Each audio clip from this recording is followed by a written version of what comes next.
Parlons à présent du processus électoral en lui-même. On a pu voir un bulletin unique, on a pu voir des recours, dépôt de candidature dans un délai, recours, retour à nouveau sur les décisions. Je veux dire que pour nous les profanes, on a eu le sentiment que cette commission électorale, conduite par Gilbert Schlick, a quand même fait un travail de fond assez sérieux. Bon, maintenant, vous qui êtes dans les marmites, dans les cuisines, vous allez nous dire, je vais dire, nous, à l'observation quand même, au regard de tout ce qui s'est fait, on a eu le sentiment quand même que les choses se sont déroulées plus ou moins selon les normes. Voilà un pays dans lequel il y a des personnes a priori intelligentes et on vous dit en 2021 que l'avènement d'un bulletin unique est une avancée. Oui, parce qu'on ne l'avait jamais vu. Parce que vous on ne l'avait jamais vu avant, quel que soit le scrutin. Vous imaginez à quel point les professionnels de la triche avaient considéré que cette affaire-là n'était pas bonne pour eux. C'est eux, là, les Samuel. Donc, c'est comme les Samuel Roulant. Et Samuel Motte.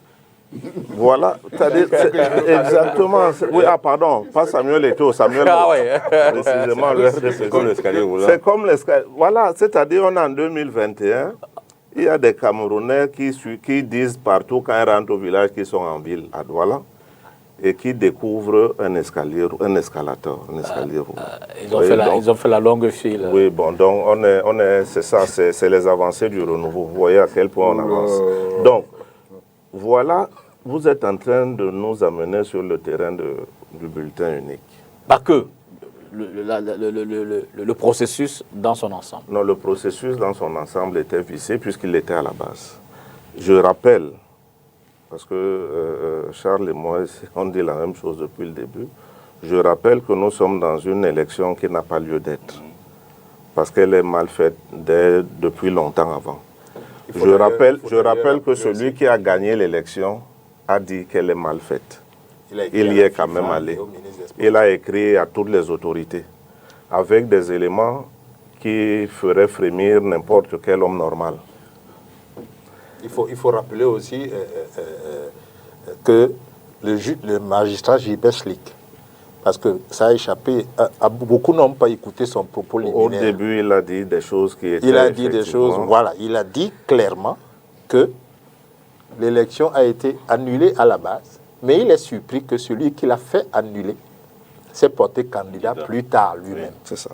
Il l'a relevé, hein, et il a précisé qu'il a poursuivi parce que la FIFA et la CAF ont donné le feu vert pour poursuivre. Alors, moi, ce que je dis à la suite de ça, et c'est ça, parce que si vous voulez, M. Modon est au Cameroun, mais on travaille aujourd'hui pour demain. Enfin, c'est ce que je crois, c'est ce que j'espère.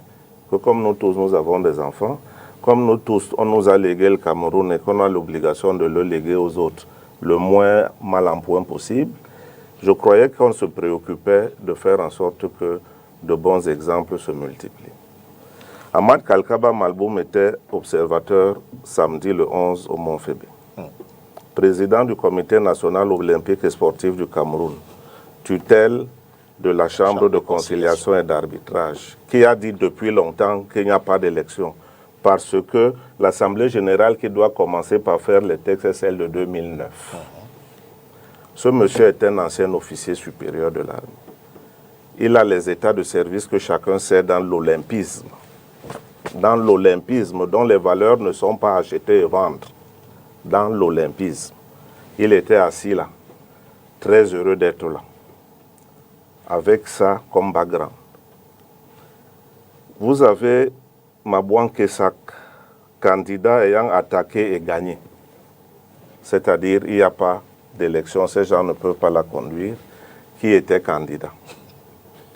Vous avez Samuel Eto'o, qui a écrit pour dire comment c'était corrompu dès la région, dès le département, qui a écrit aux autorités de la FIFA, qu'a finalement excipé Gilbert Schlick, dans un dispositif, comment dire ça, c'est-à-dire qu'en fait, M. Schlick se moquait de la République, cette République qui lui a fait ce qu'on lui a fait, en leur disant, voilà dans quoi vous êtes, et en leur disant la chose suprême, s'il y en a qui ont des oreilles chez eux, que vous, la République, vous dites une chose, mais c'est la FIFA qui décide dans votre République.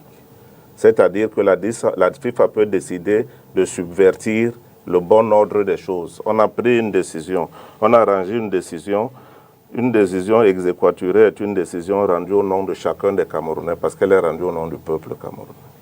D'accord. Des gens qui sont en charge du bien commun ont décidé que bien qu'une décision soit rendue au nom du peuple camerounais, ils vont décider de passer outre.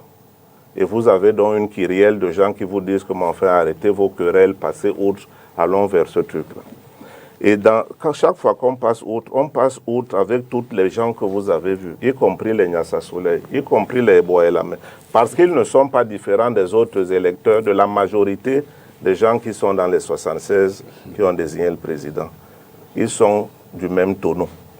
Et à partir de ce moment, nous avons donc décidé que le foot, qui est par définition un jeu, et qui est un jeu qui promet la loyauté, le fair play, le respect de l'autrui, c'est-à-dire en réalité le foot, compte tenu de la qualité de nation sportive et footballistique qu'est le Cameroun, le foot aurait dû créer chez le Cameroun, chez les Camerounais, la vertu pour tous.